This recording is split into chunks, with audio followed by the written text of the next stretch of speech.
You know that feeling? Yeah. Just that tiredness that hangs around. hmm Or maybe getting unexpectedly winded, say, after just a few stairs, and you think, oh, must be getting older, or maybe I'm just out of shape. Yeah, it's really easy to dismiss it like that. Totally. But what if those little signals, those whispers, Yeah. are actually pointing to something much bigger, something we often misunderstand? Something like heart failure. Exactly. Today, we're taking a deep dive into heart failure. And, this isn't some rare thing. Not at all. It affects about, 5% of people over 50? hmm And seems particularly common in men. That's right.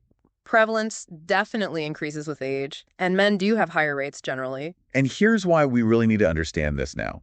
If it's left untreated, heart failure can lead to death quite quickly, sometimes within just 2 or 3 years. It's a stark reality. But, and this is crucial, Yeah. there's a huge but. With good, effective treatment, especially early on, the outlook can change dramatically. Meaning better lifespan, better quality of life. Yeah. Significantly better, yes. Which is why getting the right information out there is so important. So that's our mission for this deep dive then. Precisely. We want to cut through some of the medical speak, give you a clear roadmap. Get to those aha moments. Exactly. Equip you with practical knowledge, whether it's for you or maybe someone you care about. We'll look at those very first signs, the ones people often ignore, Okay. how it's actually diagnosed, how it progresses through different stages, and importantly, the treatments that are available for each of those stages. All right, let's jump in those early warning signs. You called them whispers earlier. I like that. Like the body's trying to tell us something gently at first. Yeah, and one of the first and loudest whispers is often shortness of breath. Doctors call it dyspnea. Dyspnea. Okay. Yeah. And initially, maybe just when you're really exerting yourself. That's typically how it starts. And like you said before, that's the tricky part. We often just blame it on fitness levels or age. Right. Need to hit the gym more. But the real message behind that breathlessness, the key takeaway, is that your body isn't getting enough oxygen. Why? Because the heart isn't keeping up with demand. Ah, okay. And over time, the level of exertion needed to trigger it gets lower. Maybe first it's running, then it's a brisk walk. Then just climbing the stairs. Exactly. Until eventually it can become so bad you feel breathless, even just sitting still at rest. Wow. And that's because it's often because the heart can't pump blood forward effectively, so fluid starts to back up, often into the lungs. And that makes breathing feel like hard work. Okay, so breathlessness is number one. What's another early sign? Profound fatigue. And we're not just talking about needing an afternoon coffee. No, this is different. Yeah, it's a deep, persistent exhaustion. The kind sleep doesn't seem to fix. It's like your body's running on empty all the time. That's a great way to put it, like a low battery. Your heart isn't circulating enough oxygen-rich blood to your muscles, your organs. So everything's working harder with less fuel. It's a basic energy crisis in the body. Makes sense. Okay, sign number 3. This one sounds more visible. Swelling. Edema. Yes, edema. You often see it first in the feet and ankles. It can be subtle initially. Just puffy ankles, maybe? Could be. Then it might gradually move up the legs. And why does that happen? The swelling. It's plumbing, basically. When the heart's pump is weak, pressure builds up in the veins. This pressure forces fluid to leak out of the blood vessels into the surrounding tissues. Ah, okay. Gravity pulls it down, so legs and feet are common first spots. But, and this is important, it's not limited there. It can go elsewhere. Yes. It can collect in the abdomen that's called ascites, or, more seriously, it can build up in the lungs. Pulmonary edema. Which links back to the breathlessness. Exactly. And that fluid in the lungs often gets worse when someone lies flat. That's why you might hear about people needing to sleep propped up on pillows. Orthopnea, is that the term? That's the term, yes. Their body is instinctively trying to find a position where gravity helps keep the fluid lower down away from the airways so they can breathe more easily. Fascinating. Okay, what's the 4th sign? You mentioned palpitations. That sounds noticeable. It can be, yeah. A rapid or irregular heartbeat. The heart's trying to compensate for its weakness, right? So it speeds up. It might beat faster tachycardia, or it might beat irregularly, skipping beats, adding extra beats. It feels like fluttering or racing. It's the heart trying its best, but kind of inefficiently. Precisely. It's trying desperately to keep blood moving, but the rhythm might be off. Okay. And the 5th sign, this one sounds like it could be easily confused with other things. A chronic cough. Yes, or wheezing. And again, it often comes back to that fluid buildup in the lungs. Irritation from the fluid. Exactly. That fluid irritates the airways, triggering a persistent cough. Sometimes it might even produce mucus that's pinkish or frothy. That sounds like a specific warning sign. It's a very specific red flag for fluid in the lungs, yes. And just like the breathlessness and the swelling issue, this cough often gets worse when lying down. Another reason someone might prop themselves up at night. Right, trying to get some relief. So these are the 5 key early signs: shortness of breath, fatigue, swelling, palpitations, and that chronic cough. And what's really striking from the sources is how this usually unfolds. It's not typically sudden, is it? No, that's a critical point. In about 90% of cases, heart failure develops slowly, gradually, it creeps up. Which is probably why those early signs get missed sometimes. Absolutely. It's often a slow burn, and because it progresses slowly, understanding the stages or classes is really helpful. Okay, so talk us through these stages. Well, initially, someone might just have the risk factors for heart failure, things like coronary artery disease, maybe high blood pressure, possibly an irregular heartbeat history, or some structural heart issue. But no actual symptoms during normal activity. Right. At this point, they feel fine day to day. This is generally considered the first class or the mildest stage, sometimes called pre-heart failure. So the problem's there, potentially, but it's silent for now. What happens next? When do symptoms appear? When someone starts noticing symptoms during their normal physical activities, maybe getting breathless, walking uphill, or climbing a couple flights of stairs like we discussed, that marks the second class. So limitations are starting to show up. Yes, maybe breathlessness, maybe palpitations, sometimes even chest discomfort, angina, but they still feel okay when they're resting. Okay, and class 3. Class 3 is when symptoms become apparent during even very mild, small, everyday activities. Things like just getting dressed or walking across a room might trigger breathlessness or fatigue. So significant limitations now. Significant limitations, yes. Though importantly, they usually still feel better or symptoms ease when they stop and rest. And the final stage, class 4. That's the most severe stage. Here, the symptoms of heart failure, the breathlessness, the fatigue are present even when the person is completely at rest. Making even simple things overwhelming. Extremely difficult, yes. Wow, that really paints a clear picture of the progression. So given this gradual worsening, how do doctors actually pin down the diagnosis and figure out which stage someone is in? It's really about putting together different pieces of a puzzle. First, obviously, are those symptoms the patient describes, the breathlessness, swelling, fatigue, cough we talked about. The patient is experiencing. Exactly. Then the physical exam is crucial. A doctor will listen very carefully to the lungs with a stethoscope, listening for crackling sounds, often called rales or crepitations. These suggest fluid accumulation in the air sacs. Okay. In more advanced cases, they might also see something called jugular vein distension. That sounds technical. What is it? It's when the large veins in the neck bulge visibly. It's a sign that pressure is backing up from the heart into the venous system. Ah, I see. So physical signs are key. What about tests? Imaging, blood tests. Oh, absolutely vital. The echocardiogram is really central. The ultrasound of the heart. Yes. It gives us a moving picture. We can measure the ejection fraction. Which tells you? It's the percentage of blood the heart's main pumping chamber, the left ventricle usually, pushes out with each beat. A normal ejection fraction is typically above 50-55%. If it drops below 40%, that's a strong indicator of a certain type of heart failure, the kind where the heart muscle is weak. Okay. But you mentioned other types. Yes, and this is really important. Sometimes the ejection fraction might look normal or close to normal. The heart can pump okay, but the problem is it can't relax properly between beats to fill up with blood effectively. Like it's too stiff. Exactly. Think of a stiff sponge that can't soak up water well. That's called diastolic dysfunction, or increasingly heart failure with preserved ejection fraction. It's still heart failure, just a different mechanism. So the echo can see that too. It can show signs of stiffness, yes. And it also shows if the heart chambers have become enlarged or dilated, which also happens as the heart works harder over time. Got it. What about blood tests? Anything specific they look for? A really key one measures a hormone called B-type natriuretic peptide, or BNP. Yes. The heart releases BNP when its walls are stretched under pressure.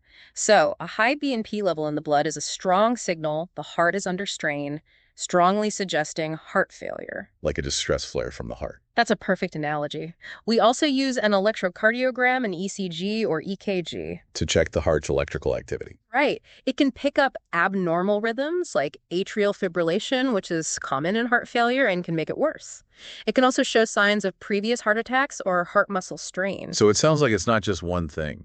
Doctors are looking for a combination of signs. Exactly. It's the whole clinical picture. A patient comes in struggling to breathe. Maybe you see those neck veins bulging. You hear crackles in their lungs on the stethoscope. The echo shows an enlarged heart or low ejection fraction, and the BNP is high. Put it all together. And the diagnosis of heart failure becomes quite clear. Right. Now, the crucial part, the part everyone wants to know about, what can actually be done? Let's talk treatment. Start with that first class where there are maybe just risk factors or very mild symptoms. Okay. For class 1, or even just managing risk factors, the approach is really proactive. Lifestyle changes are absolutely foundational. Like diet. Definitely. A low sodium diet is key. Aiming for less than, say, 2.3 grams of sodium a day helps manage fluid retention and blood pressure. And exercise. Consistent physical activity, yes. Maybe 30 minutes most days of the week, as tolerated. Also, managing weight, and absolutely critical, quitting smoking if the person smokes. Okay. And medications at this early stage. Yes, there are cornerstone medications. Often ACE inhibitors or ARBs are started. What do they do? They help relax blood vessels. This lowers blood pressure, making it easier for the heart to pump, reducing its workload.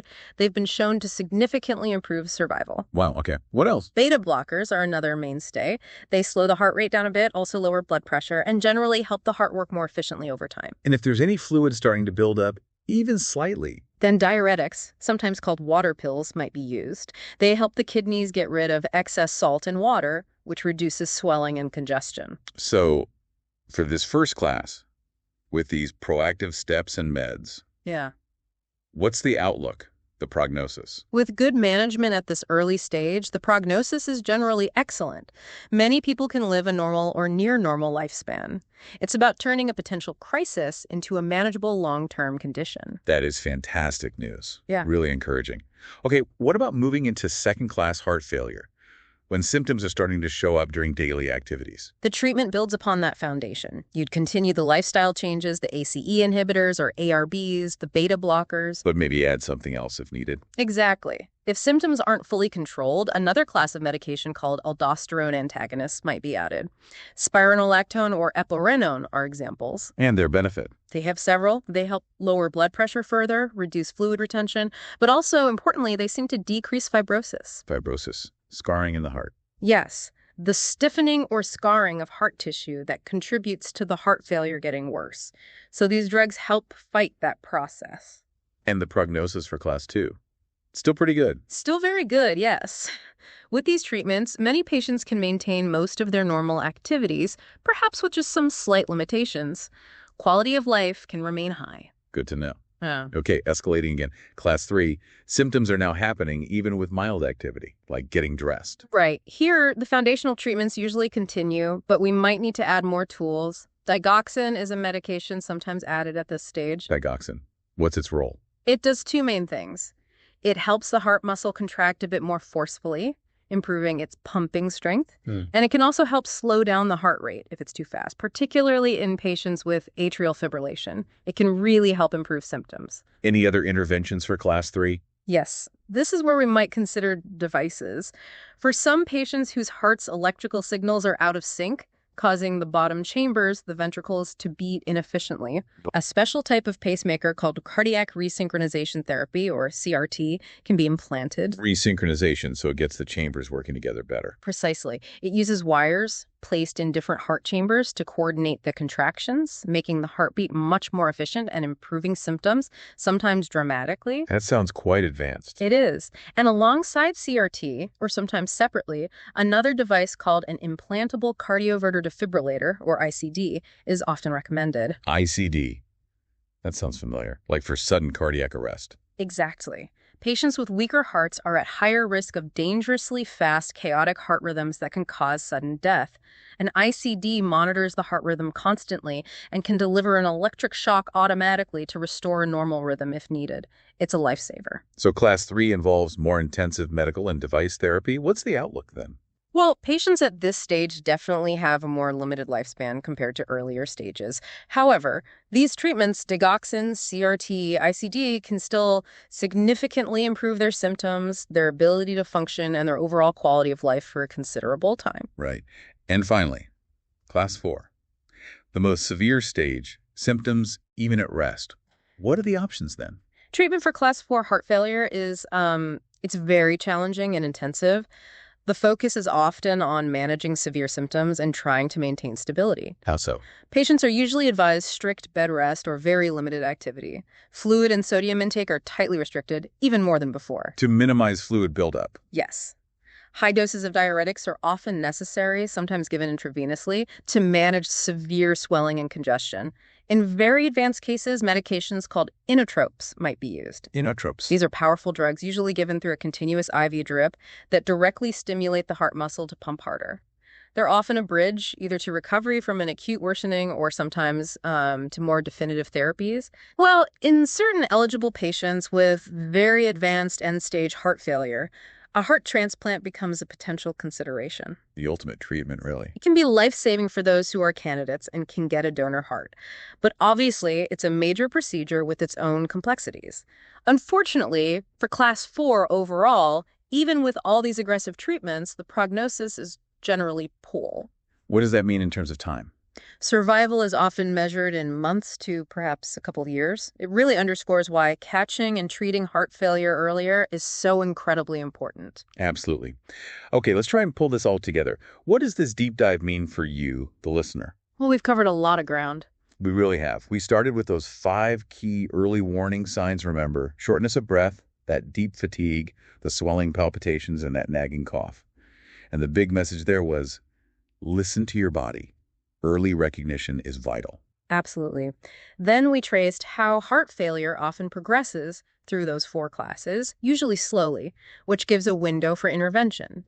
And we talked about diagnosis, how it's not just one test, but a combination of symptoms, physical exam findings, imaging like the echocardiogram. Checking that ejection fraction or looking for that diastolic dysfunction, that stiffness. Right. And blood tests like the BNP level. It's about assembling that complete picture. But the really hopeful part, I think, is the treatment story. Definitely. The good news is that we have effective treatments, from lifestyle adjustments and cornerstone meds like ACE inhibitors, ARBs, and beta blockers in the early stages. Right through to more advanced options like CRT pacemakers or ICDs if things progress. And these treatments can genuinely make a massive difference. They can dramatically improve not just how long someone lives, but how well they live.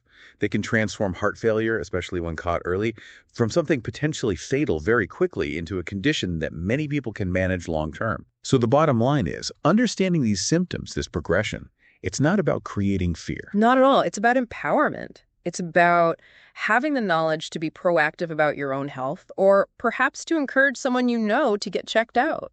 Which leads to a final thought to maybe mull over. We know heart failure usually develops slowly, gradually, in most cases that 90% figure, and we know just how critical catching it early really is for changing the outcome. So what responsibility would we each have really to tune into those subtle signals our bodies might be sending? And maybe just as importantly, how can we create a culture, maybe among our friends, our family, where we encourage each other to listen to those whispers, ensuring they don't just get dismissed until they become shouts?